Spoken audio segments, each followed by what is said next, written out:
ah da ngay commencé ko dama bëggoon interview délégué bismillah. mbokk yi ñu déglu kii bëgg a wax mooy Alhaji Bara Sall délégué des quartiers ki nga xam ne moo ñu fekk ci lëndëm ñu ci leer ki nga xamante ni bii ba mu mettee la taxaw ki nga xamante ni bii mas sa daw benn yoon tàyyiwul ci quartier bi sonnul benn yoon muy guddi muy lëndëm mi ngi ànd ak quartier am ànd ak jàmbaari fakk tëdd yi sunu jigéen ñu baax ñi délégué des quartiers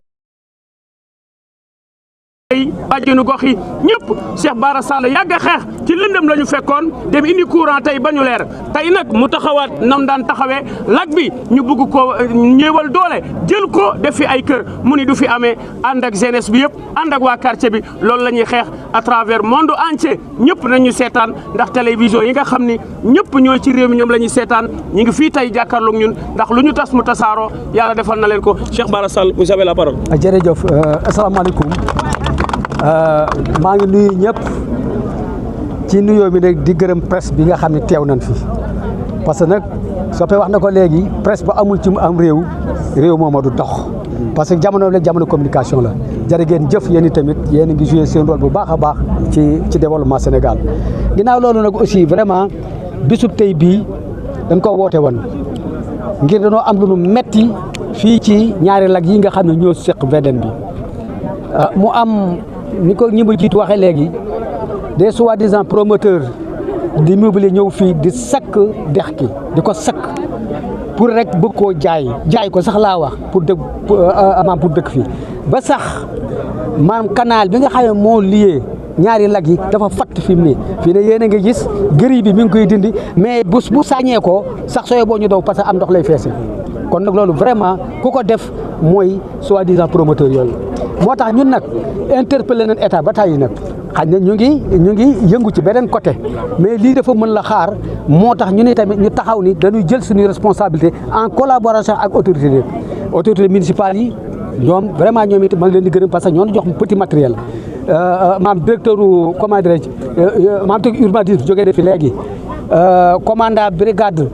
bi jógee na fi léegi DSCOS yónnee nañ fii maanaam waa Eaux et Forêts ñëw nañu waa service d'hygiène ñëw nañu ñoom ñëpp ñëw nañu muy gërëm au passage nag ki nga xam ne ñun mooy suñu kër ñu délégué muy le président Ndongo Sall taxaw nii moom depuis boobu ba léegi lu ma nekk yu am na yoo xam sax mooy téléphoné sax ñenn ñi pour dina gën a sensibiliser autorité pour ñu ñëw mooy itam président ñu ngi lay gërëm di gërëm à travers yooyu ñuy gërëm les quartiers yëpp ñu ngi sutoon yëpp ñu ngi leen di gërëm di leen sant vraiment di gërëm population bi seen taxawaay tey parce que lii moo jaadu ci population parce que am réew état du ko defar état day organiser dañuy taxaw état ñëw jàpp ci war na aw yoon mais nag ñun ñoo war a taxaw moo tax bis bii ma woote ngeen ñëw ci ak ñi ma àndal di gërëm nag commission environnement di gërëm aussi président commission environnement ak président maanaam étude et stratégie muy Omar Diop ak Ousmane Diagne vraiment def na liggéey bu mag ñoo maa ngi leen di gërëm maa ngi leen di sant ku fii nag li ñu tax a jóg mooy aar dex gi aar suñu bopp d'abord parce que fii buñ sàgganee ba lii continuer ba ndox mi bari comme ni ko météo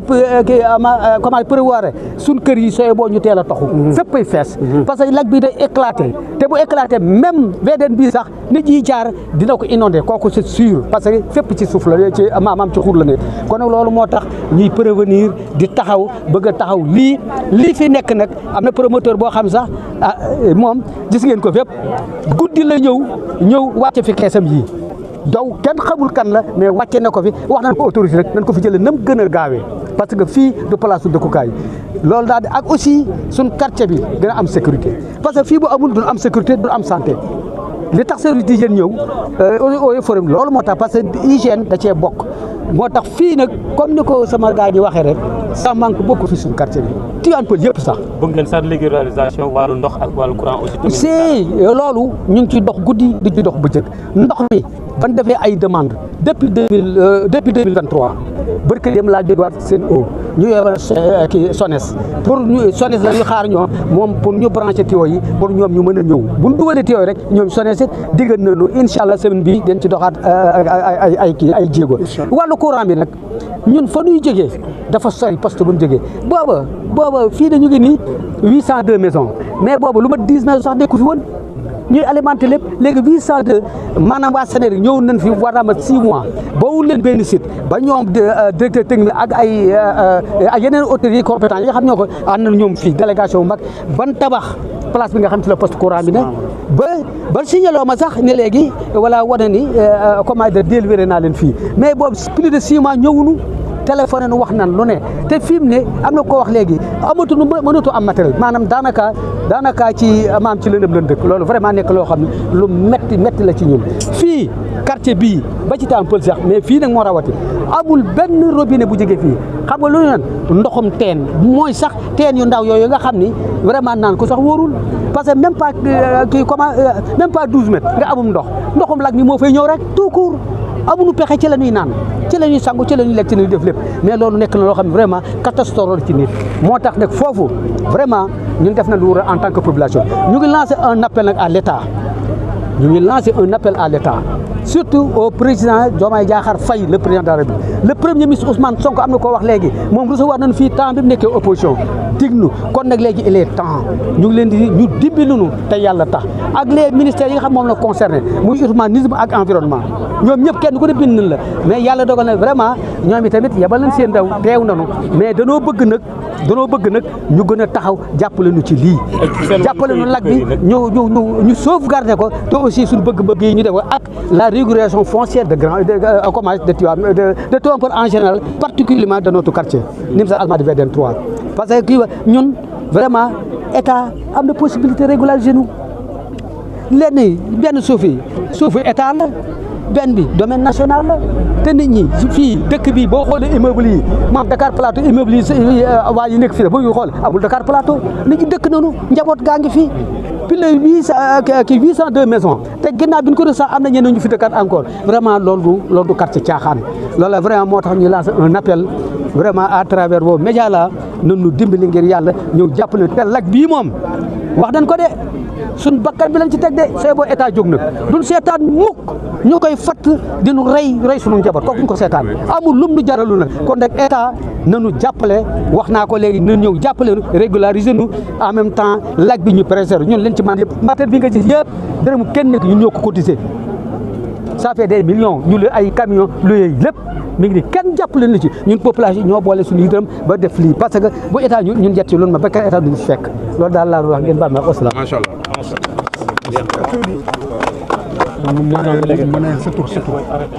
Bara Sall délégué quartier.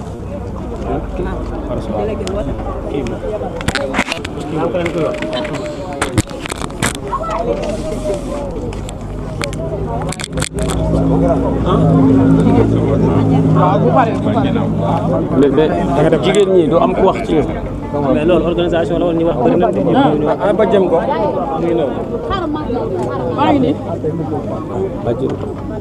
présenté asalaamaaleykum wa rahmatulah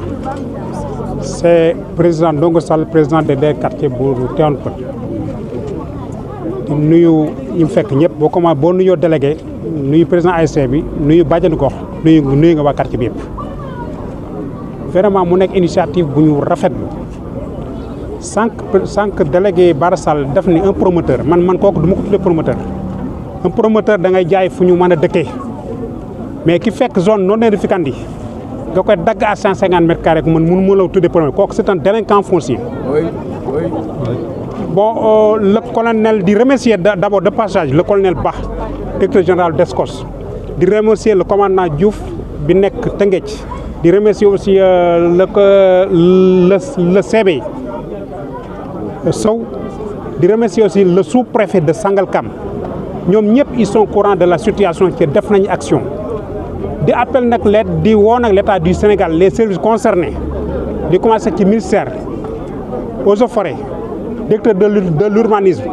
lii bombe à retardement la parce que tout le village de Tivaouane Peulh seen ndox fii la jëm si peut-être Almadies 3 ñoo gën a jege gën a menacé wu mais buñ sàgganee ba mu fat ndoxu taw yi doon jóge Tivaouane Peulh yëpp ci biir kër yi lay del et bonjour les dégâts ñun nag du ñu ay enquêteur ba xam kan moo jaay ak jaayu la les services concernés nañu identifier enquêter parce que lii c'est un crime c'est des criminels man noonu laa ne mën a wat parce que fi nga xam ni ay picc fa war a dëkk ay jaan war fa dëkk yeneen mbindeefu doomu aadama yow nga fas ko maasale pour sa intérêt benn nit nga ko dag ko di ko jaay 105 mètres kooku c'est un criminel du promoteur. Appel boobu la lancé l'État du Sénégal ñu jël seen responsable avant qu'il soit trop tard ñun nag dañuy rey rek mais lak bi kenn ko sëkk incha allah merci jërëjëf. merci. ngeen baal ma tuuti la ko omettre je suis le délégué bu ma dégg day dund beneen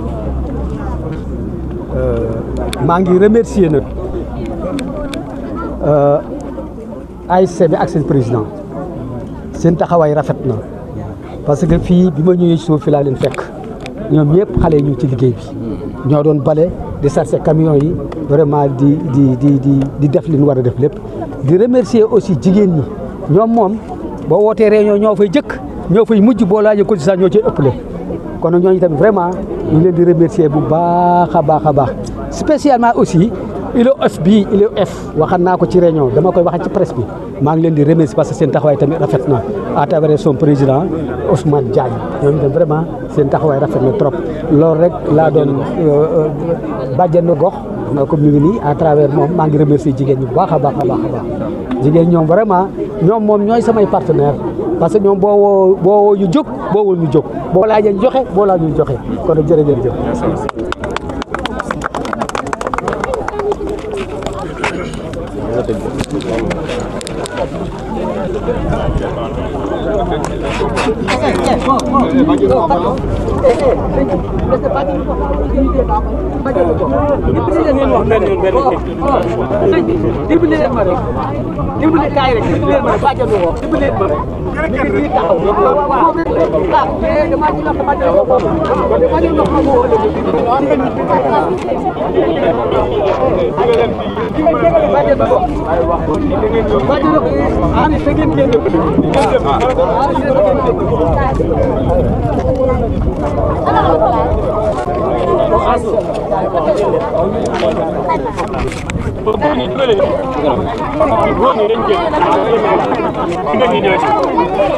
bàjjenu ko tey jii lan mooy seen ci li nga xam ne aussi mooy seen tawat ak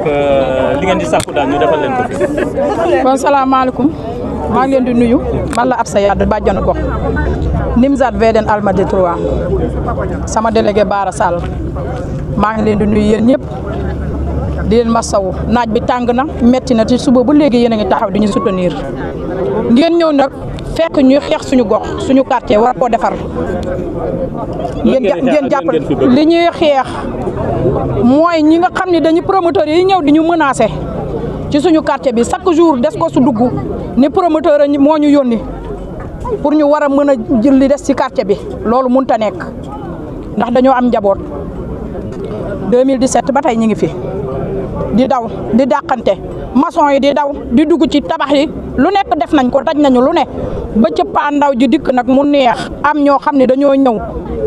di dox guddi di jaay terrain yi fii surtout lak bii loolu duñ ko nangu. yan jafe-jafe ngeen jànkonteel en tant que jigéen. ñun jigéen ñi jafe-jafe yi ñuy jànkonteel mooy coupure courant amatuñu frigo amatuñu télé suñu dara doyatul amuñu marché pompe la ñuy naan ak teen amuñu dara wala ñu dem ba dawal saret ba Tivaouane Peulh jëndi ndox guttu 200 guttu 10 litres yi 200 lañ koy jëndi jee biir Tivaouane Peulh loolu ñu ngi koy lancé président mu dimbali ñu ci fii ay nit a fi nekk ay garmee fi nekk ay goro fi nekk amuñu marché amuñu dispensaire amuñu dara pharmacie sax amuñu ko lu ñuy def dañu koy jëggaani feneen te fii peuple moo fi nekk dañuy wax président nañu dimbale ñu ngi koy tàllal loxo na dimbale jigéen fii te xam ne nag bu jëlee pee ñun ci ñi ko jëlloo pee ci la ñu bokk ndax dañoo daw guddi daw bëccëg suba ngoon réunion nañu guddi ndax Sonko ak Jomaay tudde nañ leen sax doom kon nañ leen nag tàllal nañ leen seen suñuy loxo nañ leen ñu dimbali ci loolu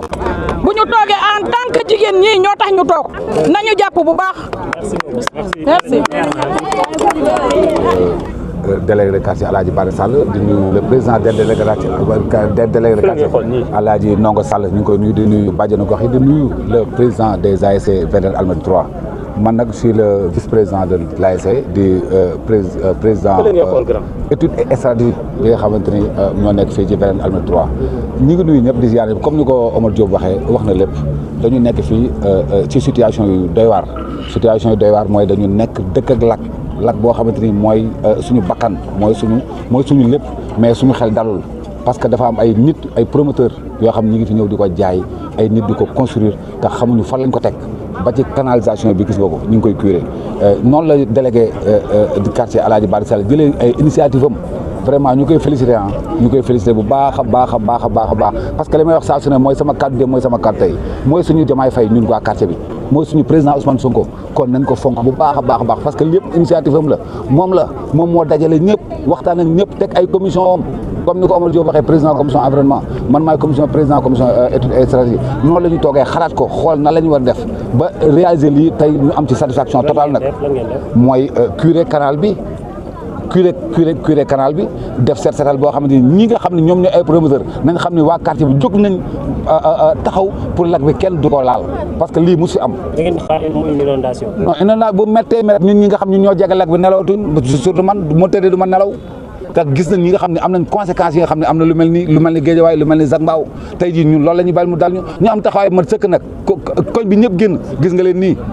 jigéen ñi génn nañ góor ñi génn nañ mag ñi bàjjan yoo xam ñëpp génn nañ ASC bi génn nañ may wax nag turu ASC bi di wax vraiment félicitations le président des ASC Védène Almadies 3 ma bëgg ñu tàccul ma ko parce que def na liggéey bu am solo dajale na xale yi ñëw ñu taxaw am taxawaay mat sëkk parce que ànd noonu la mag ñi mënuñu dem sans xale yi mënuñu dem sans mag ñi pour aar li nga xam ni moo di non ASC baa ngi nii taxaw am engagement bu mat sëkk promoteurs yi ñi ngi romb mais bu ay temps buñ mësaa ñëw dañu ñëw taxaw laaj lan la mais lan moo tax ñëwul parce que dañoo gis jeunesse bi ñoo génn te jeunesse bi ñoo war a aar mbedd mi jeunesse bi ñoo war a aar seen gox jeunesse bi ñoo war a aar li nga xam ne mooy seen bakkan parce que ñoom kenn ku ci ñoom kenn ku ci nekk sa papa def na la mu war a def jëndal na la kër dugal la ci amaana am na ñoo xam ne amuñu ko kon sa papa bu góorgóorlu. Aujourd'hui, comme vous l'avez constaté de votre propres yeux, c'est à propos du lac parce que le lac est très menacé, le lac est en train d'être agressé parce que récemment on a vu des individus qu'on ne connaît pas, des individus mal intentionnés en train de venir faire le remblement sur le lac. Alors que vous savez, ce lac-là communique avec l'autre lac. On est en période d'hivernage. Et cette année-ci, on a vu que le Sénégal, l'hivernage est arrivé très tôt, parce qu'au mois de juin déjà, la pluie a commencé par tomber. Et on a vu que là où le lac devait passer pour communiquer avec l'autre lac a été complètement bouché. Raison pour laquelle, avec le délégué de quartier, on avait pris l'engagement avec l'ensemble des populations du quartier de faire des cotisations pour trouver des machines, louer des machines pour venir faire le curage complet des voies de canalisation. C'est ce qui nous réunit aujourd'hui et aussi c'est ce qu'on est en train de faire. Et nous invitons aussi l'État du Sénégal, son Excellence Monsieur le Président Bassirou Diomaye Diakhar Faye, le Premier ministre Ousmane Sonko et l'ensemble des directeurs aussi des différents services concernés par ce lac aussi, de venir aussi nous accompagner à faire ce travail-là. Parce que c'est un travail qui nous permettra à l'avenir de lutter contre les inondations. Parce que si les voies de dégagement sont complètement bouchées, l'eau viendra forcément se déverser sur les habitations. Et nous évitons que le phénomène qui a touché peut-être dans les zones, des zones qui étaient autant des zones d'inondation revienne toucher le quartier Védène Almadies 3. C'est pour cela qu'on s'est porté volontaire. Moi, en tant que le président de la commission environnement, le délégué des quartiers et l'ensemble des commissions et l'ensemble des couches aussi qui composent le quartier, à savoir les jeunes, les vieux, les ASC, l'association sportive et culturelle qui sont là, ensemble les Badjanogor, nous nous sommes réunis aujourd'hui ce dimanche pour venir faire le curage du lac, pour venir faire le curage des voies qui nous permettront de faire circuler l'eau sans pour autant qu'il y ait de problème. Vous connaissez l'auteur? Il y a des gens qui viennent. Il y a des gens qui sont en train de le faire. Nous ne les connaissons pas. Ils ont laissé des gardiens qui ne veulent pas donner d'informations. Mais ça, ce n'est pas de notre domaine de faire des enquêtes à savoir qui l'a fait ou qui ne l'a pas fait. Nous, notre domaine, ça consiste seulement à venir nettoyer, à venir seulement préparer le terrain pour que quand l'hivernage viendra, qu'il n'y aura pas de problème qui va nous impacter directement. La gendarmerie est là, la gendarmerie est venue, la gendarmerie va faire cette enquête-là pour savoir qui est l'auteur de cela. La DESCOS est passée, ils vont savoir qui est l'auteur de cela. Le directeur de l'environnement vient tout juste de quitter. Eux, ils pourront se charger de faire les enquêtes. Mais nous, en tant que population concernée, d'une manière directe, la seule chose que nous pouvons faire, c'est de nous réunir dans la paix, essayer de nettoyer, essayer de faire en sorte que le lac soit bien préservé. Comme le président de la République, M. Bassirou Diomaye Diakhar Faye, l'a fait appel récemment pour des journées de nettoyage. Aujourd'hui, c'est le quartier VDN Almadies 3, à travers son délégué de quartier Bala Sall, qui ont appelé à faire ce journée de nettoyage-là concernant le lac. Vous avez aussi d'autres difficultés au niveau de votre quartier? Au niveau de notre quartier, on a énormément de difficultés. La première, c'est l'accès à l'eau potable. Vous voyez tout ce quartier-là, vous voyez toutes ces constructions-là, ils n'ont pas d'eau potable. Et cela aussi, c'est un problème majeur à Tivaouane Peulh, parce que sur Tivaouane Peulh, je pense qu'il n'y a même pas 10 quartiers qui n'ont pas d'eau potable, alors que Tivaouane Peulh compte plus de 50 quartiers. Ça, c'est un problème majeur. Tivaouane Peulh, 59 quartiers, même pas 10 quartiers qui ont de l'eau potable. Ça, c'est un grand problème. L'autre problème qu'on a ici, c'est un problème d'électrification. Parce qu'à 18 h, les maisons n'ont plus de courant. À 18 h, les maisons n'ont plus d'électricité. Pas mal de gens ont vu leur réfrigérateur être détruit à cause de cela. Pour cela aussi, nous appelons les services aussi de la Sénélec à venir aussi renforcer le volume d'électricité dans ce quartier-là. Parce que maintenant, c'est un quartier très prisé, c'est un quartier maintenant qui est extrêmement occupé, densément occupé. Le grand problème, c'est le problème foncier. Nous habitons déjà, nous avons construit nos maisons, nous habitons, mais nous n'avons pas encore de papier. L'État avait commencé une procédure de régularisation. L'État sortant avait commencé une procédure de régularisation pour ce quartier-là. Ils ont chargé le délégué de faire le recensement. Le délégué a recensé l'ensemble des maisons qui étaient dans le quartier. Mais jusqu'à présent, cette procédure-là ne connaît pas encore son apogée. Et nous exhortons aussi l'État actuel, avec le Premier ministre même qu'on a rencontré quand il était dans l'opposition. Il nous a reçus pendant 3 reprises à discuter des problèmes de ce quartier-là. Aujourd'hui, qu'il est à la magistrature de la primature, on l'appelle aussi à venir faire cela, les promesses qu'il nous avait faites, à les respecter pour que VDN Almadies 3 puisse vivre en parfaite harmonie, puisse vivre en paix et aussi continuer à gérer son environnement et son cadre de vie. Merci beaucoup. Merci, Djerry. Il y a plus combien de quartiers maintenant?